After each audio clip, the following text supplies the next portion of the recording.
Nah, masalahnya ternyata nggak mudah membuat konten kita menjadi viral. Bahkan konten yang keren pun, konten yang bagus-bagus sekalipun, belum tentu menjamin akan menjadi viral. Teman saya tuh ya kalau ngedit foto tuh, bagus banget. Tapi yang like tuh cuma 10, 12, 13. Sementara teman saya satu lagi, dia cuman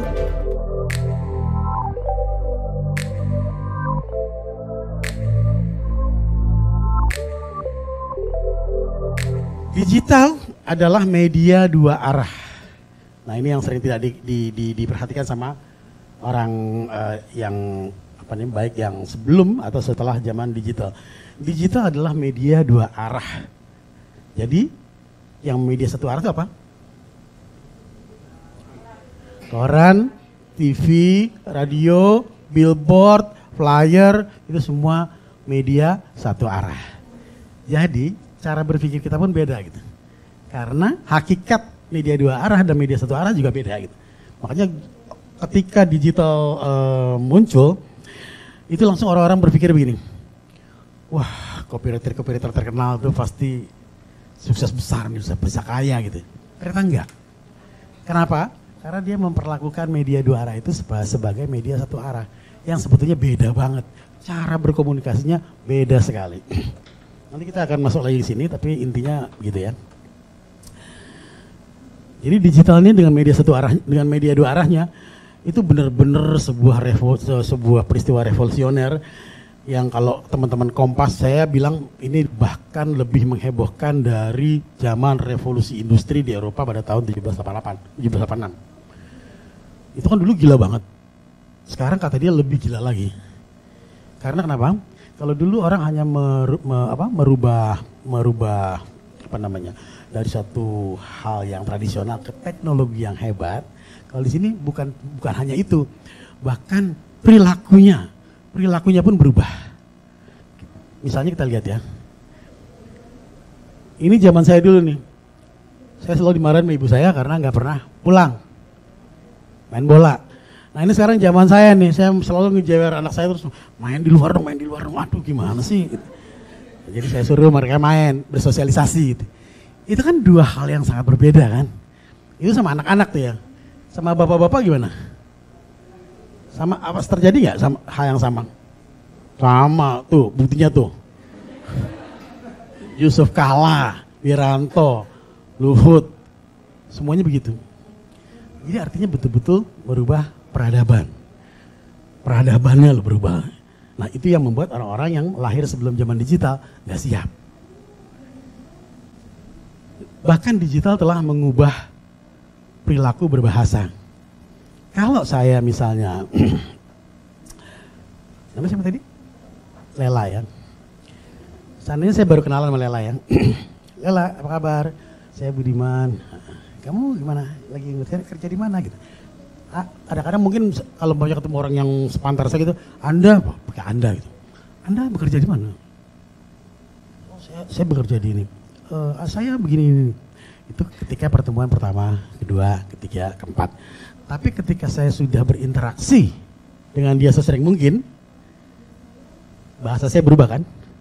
Kalau tadinya siapa tadi misalnya namanya Anda ya. Ya mana aja loh, tai gitu, sampai begitu gitu. Maaf ya kalau saya kasih contoh yang agak ini ya. Mana aja lo, gila lo, tampang lo makin jelek aja. Tahu ngomongnya kasar itu. Dan itulah yang terjadi di dunia digital. Walaupun dia belum kenal. Kenapa? Karena medianya sendiri adalah media interaktif. Jadi dunianya dunia interaktif. Kalau saya sama Lela ini membutuhkan waktu untuk berinteraksi, karena saya belum berinteraksi, setelah membutuhkan sekian banyak interaksi, baru bahasa saya berubah. Karena kenapa? Karena dunianya bukan dunia interaksi. Tapi digital adalah media interaktif. Sehingga dunianya sendiri sudah interaktif. Begitu masuk, orang tidak butuh pertemuan pertama berbahasa formal. Langsung berbahasa tidak formal. Yang lebih parah lagi, digital itu tiba-tiba muncul media-media online yang abal-abal. Dan itu ngomongnya seenak perutnya. Dan itu luar biasa banget. Media abal-abal itulah yang disukai oleh kaum netizen. Kenapa?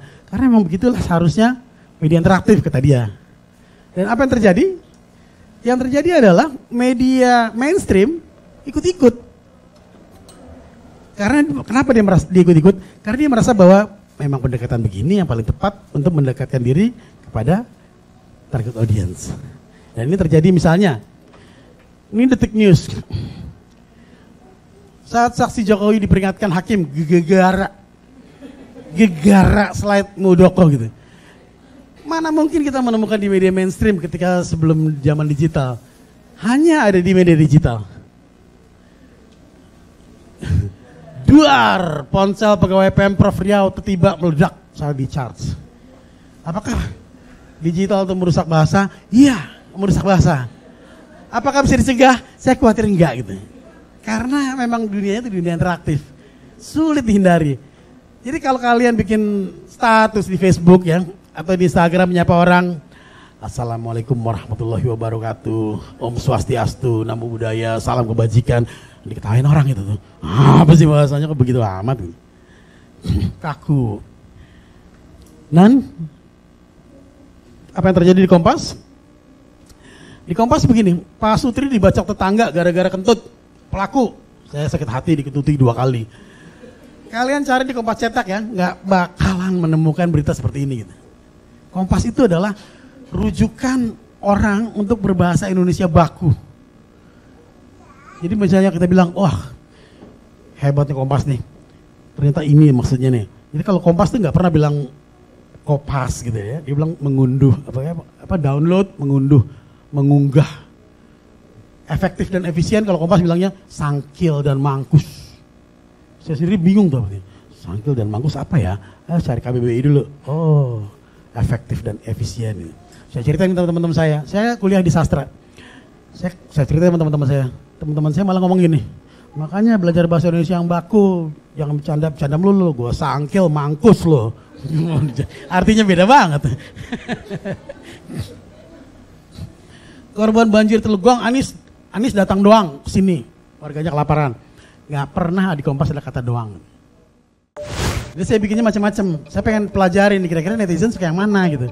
Akhirnya saya nulis cerita yang non fiksi. Ini tentang peristiwa waktu saya mau cerai sama istri saya. Nggak jadi, alhamdulillah nggak jadi. Tapi ceritanya menarik, jadi saya ceritain aja gitu, berbagi gitu. Ternyata netizen kan